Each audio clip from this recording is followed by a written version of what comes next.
Today I'm reviewing the Lyson 30 frame premium heated radial extractor from Abello. I'm going to give you a full demonstration of how it works and we'll run some honey through it so you can see it in action.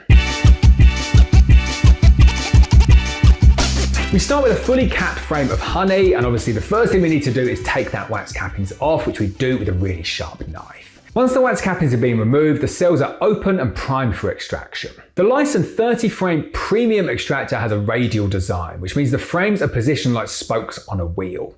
This setup allows the honey to be spun out of both sides of the frame at the same time, which saves a huge amount of time and also protects the comb. I'll load this frame here along with the rest of them into the drum. One of the things I love about this extractor is its capacity. It handles 30 frames at once, which is ideal when you're working through big harvests. With the frames in place, I close the transparent lid and set the speed using the digital variable speed control. I always start it off slowly to gently release the honey and then gradually increase the speed as the frames get lighter. What I love about this extractor, a lot of extractors are like this nowadays, is that they are fully automatic. So on older designs, you might get a speed knob where you can make it slower or you can make it quicker, but if you walk away, it can't do anything on its own. These newer extractors are fully autonomous and they have various different settings. So you can do that. You can put it on 10%, 20%, 30% and manually do it yourself. Or if you're like me, you're a bit lazy, you just choose the automatic setting that you want. And on some of the premium ones like this, you can even start to adjust what those automatic settings look like. Maybe you want a slower wind down at the end or a faster build up. You can get in there and play around with the settings.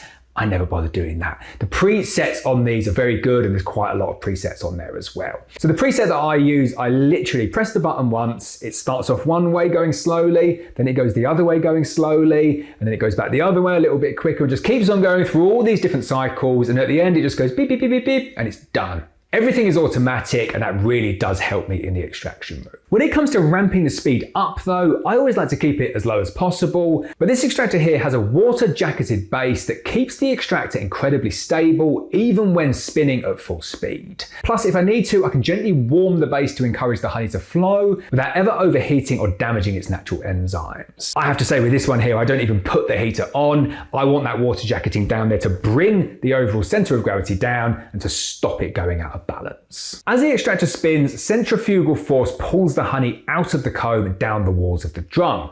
From there, it flows through the honey gate at the bottom and straight into a food grade bucket ready for filtering and settling.